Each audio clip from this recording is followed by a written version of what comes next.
Is it on? Yeah, it's on, like Donkey Kong. I'm allergic to insulation. I don't think I'm better finish this house. Hi guys, welcome back to our Maine homestead and another building vlog. So we got the tongue and groove finished. We got the layer of barrier put on the roof and the peak, which was fun.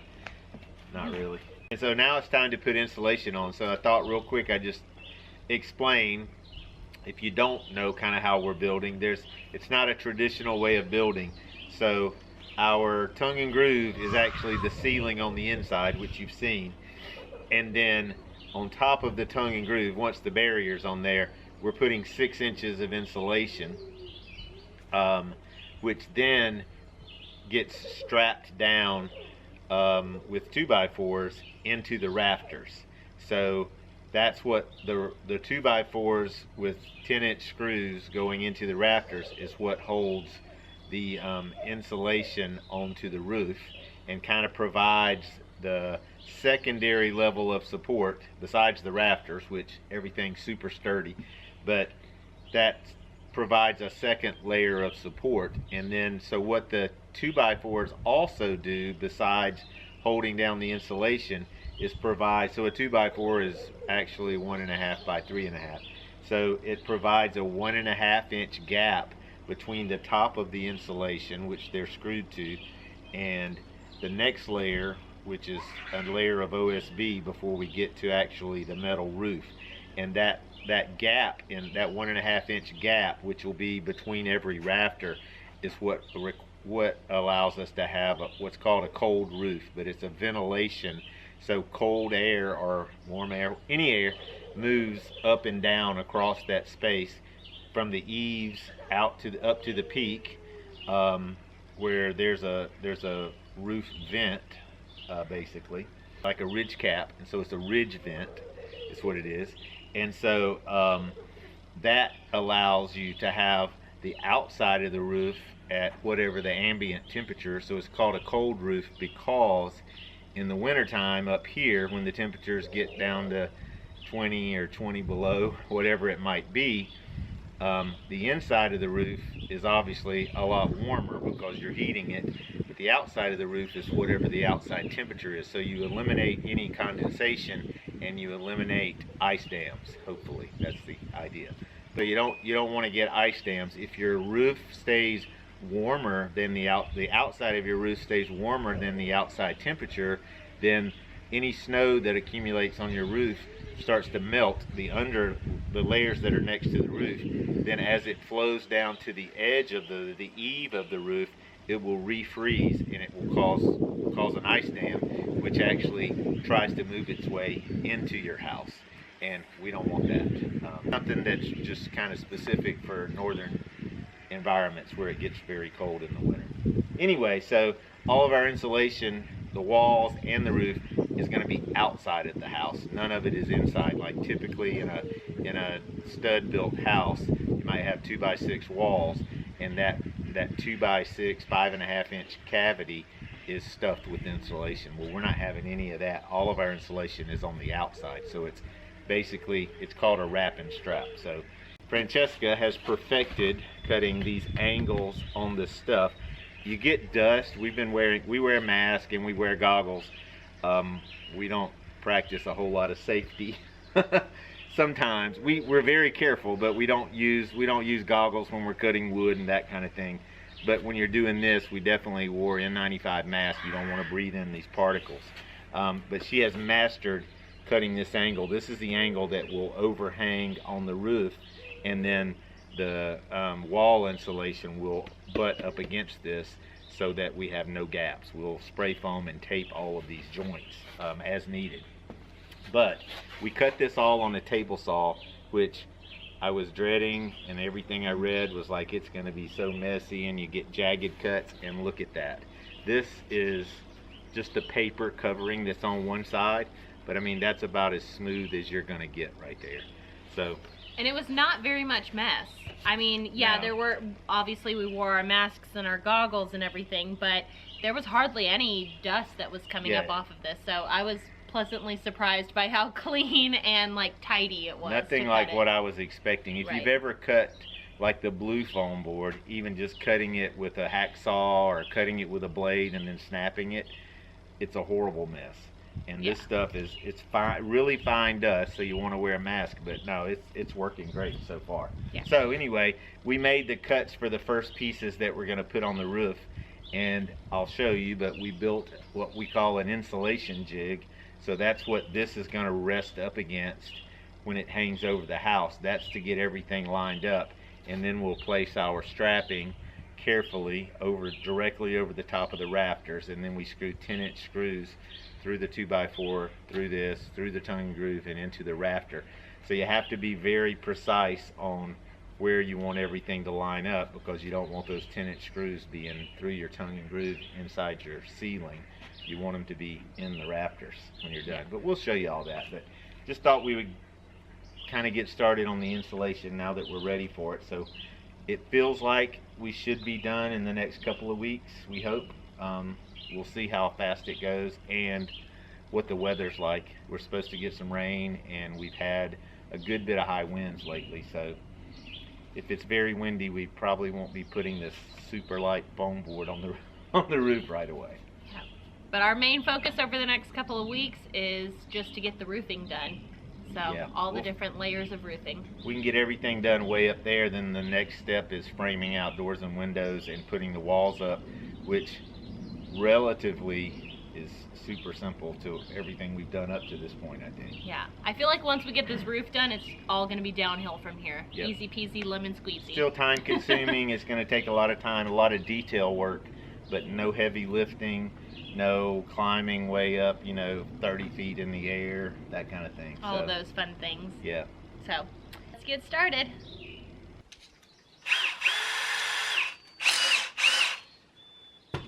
So I'm just finishing prepping some of the strapping. I decided to go ahead and countersink all of these 10-inch screws because I'm putting a layer of OSB on top of this, and I want it to be smooth, or as smooth as I can make it.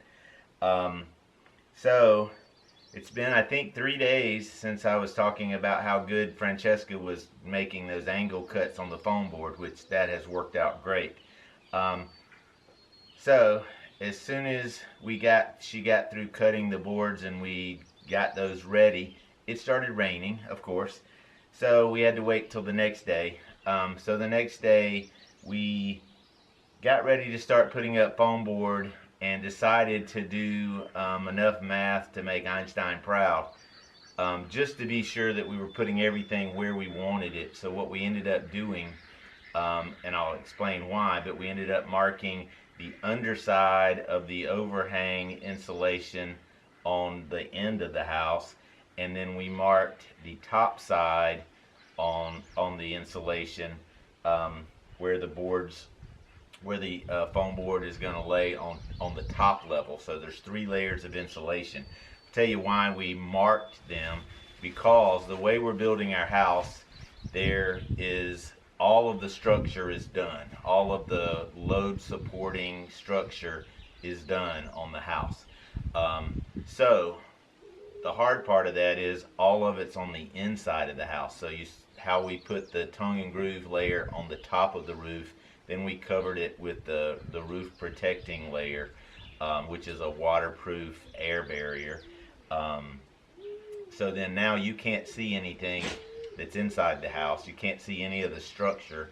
You can kind of see the ends of the rafters through the gap that's the side wall that will end up being covered with tongue and groove.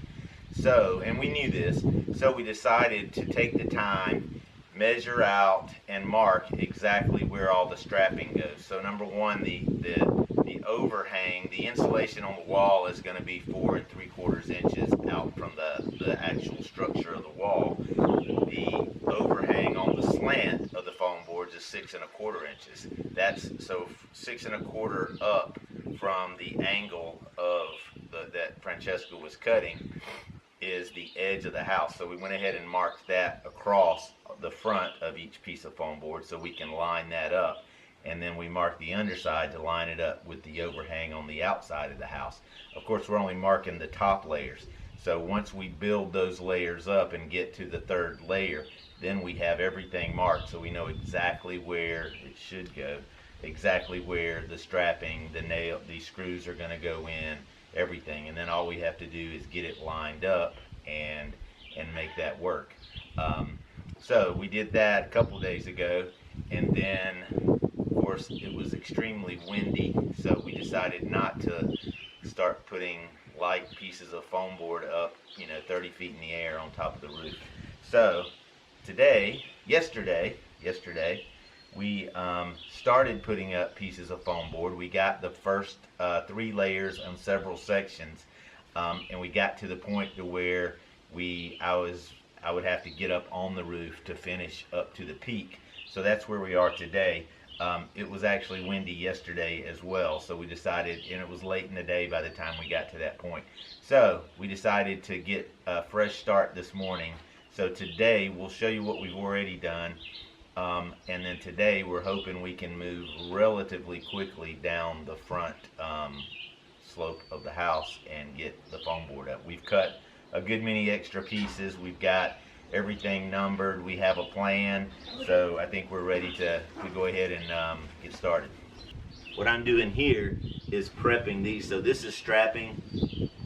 I countersink these screws and I just go ahead and get them started. So you can see I've got one here. I just made copies. This will hang off the front of the house, but it's a lot easier to go ahead and have all your screws, know where they're going to go, and have them started in there. All Francesca has to do while I'm on the roof is hand me a piece of this. I line it up with the marks we made on the foam board, and then screw it in, hopefully hit rafters and not miss anything, and we're good to go.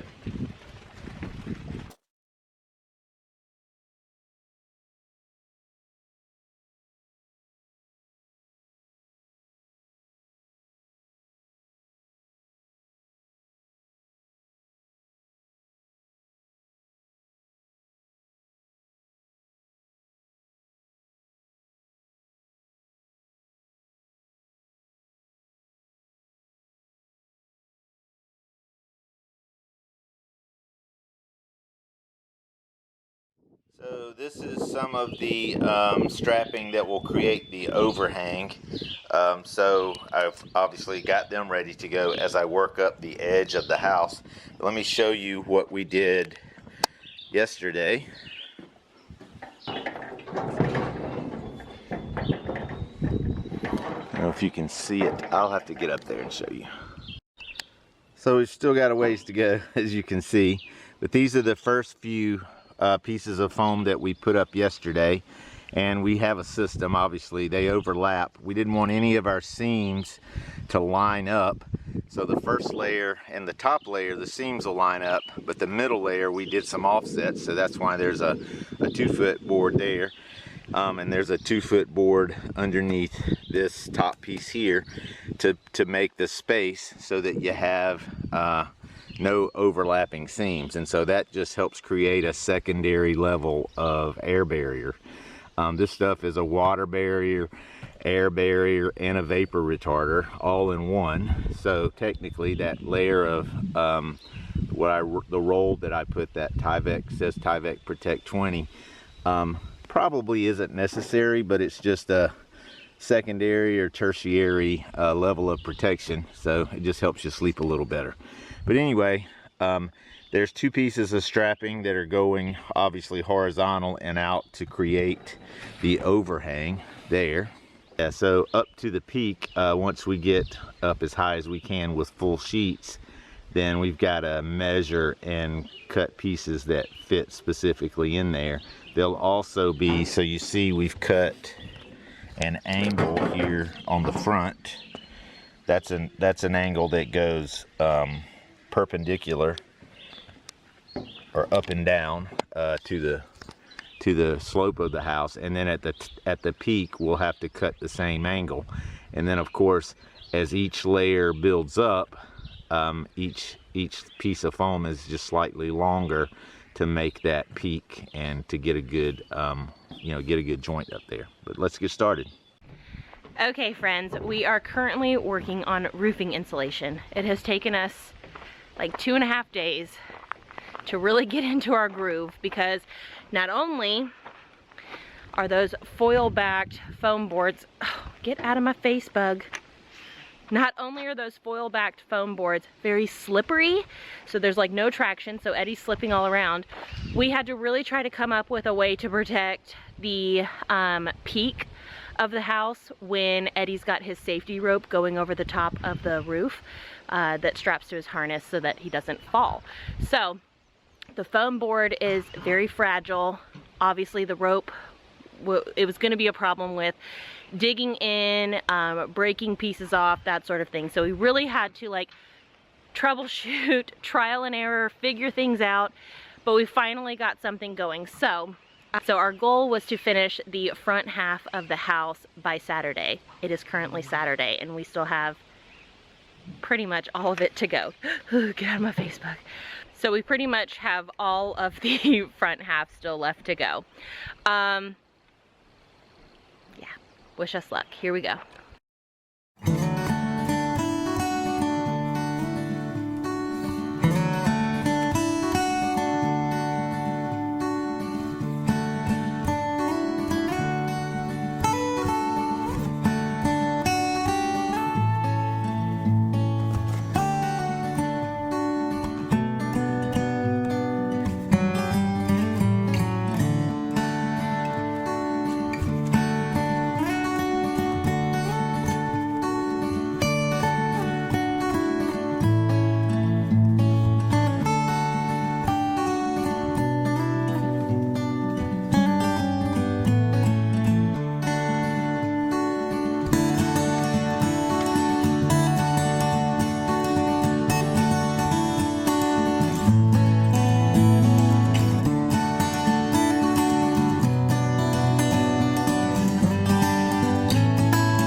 So this is our process for all of the eave boards on one side, and then the angle's the opposite at the peak.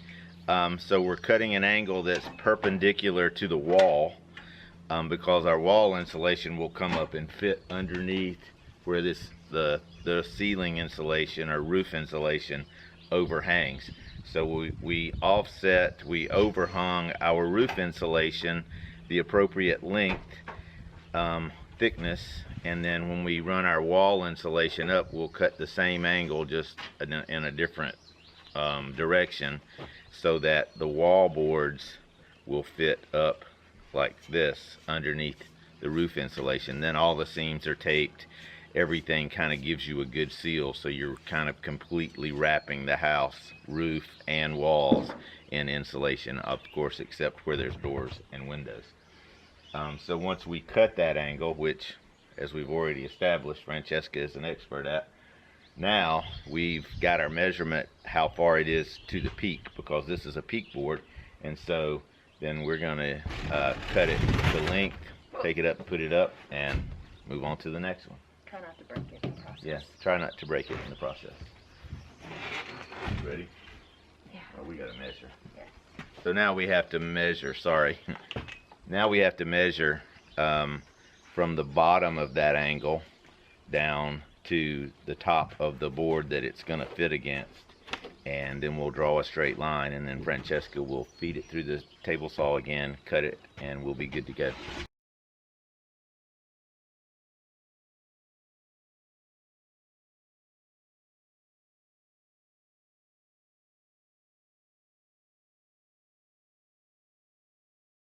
So you can see, I think, how little dust and how little just mess there is. It's a lot of fine dust, but it's and that's why we're wearing a mask, because you can't even see the majority of it until it accumulates on top of the foam board. But cutting this polyiso foam board with just a regular table saw blade, we didn't turn it around backwards, we didn't do anything special, and they make special blades for this. But again, I stressed overall, this is going to be a nightmare, I'm afraid, because it's going to be so messy reading forums and listening to other people. Turns out this is one of the easiest things we've done so far, so it's working great. If you need to cut polyiso foam board, I don't know about other kind of foam board, but this foam board cuts like a dream on the table saw. Also yesterday, we got our windows delivered. Well, most of them. They missed one. So we had to have the windows for the house. Obviously, you look at the house, we're nowhere near ready for to start installing windows. But once the roof's on, we'll start framing out, and we'll put them in probably, a section at a time. But anyway, we have them, and we can make more accurate measurements this way. If we have the window, we already, what the stated rough opening is for a window or a door. But if you have the window, you can probably, I'm thinking we can probably make a little tighter fit and make it, just be a little tighter house. So today we're loading on a trailer the rest of our insulation for the roof. It's been in her dad's garage all winter, hoping we could have gotten it done before winter last year. Yeah. Anyway, we had it, and so we're taking the last few pieces over to our place, and gonna start putting that on today.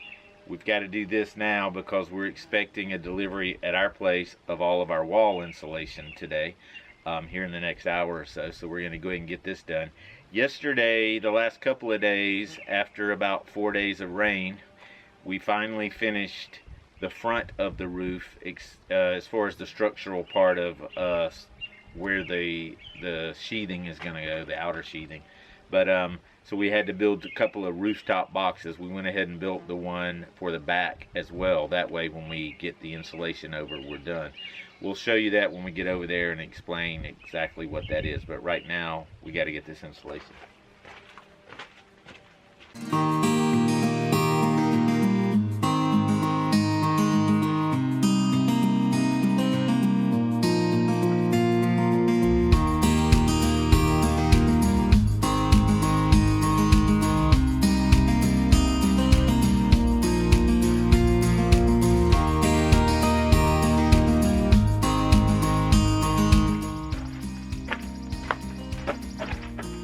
Now we gotta get the baby.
Okie dokie. So, as you can see, we finally, even though it's taken way longer than we thought it should or would, we got all of the roofing insulation up on the front half of the house there. So we've got 3 layers of 2-inch foam board insulation. We've got all the cracks and crevices spray foamed. We've got all of the seams taped. We've got all of the strapping on. We also built a box on the deck. So tune in next time to hear Eddie talk a little bit more about the deck roof boxes, and we will see you guys next time. Thank you so much for watching, and we will see you later. Like I said, next time, right?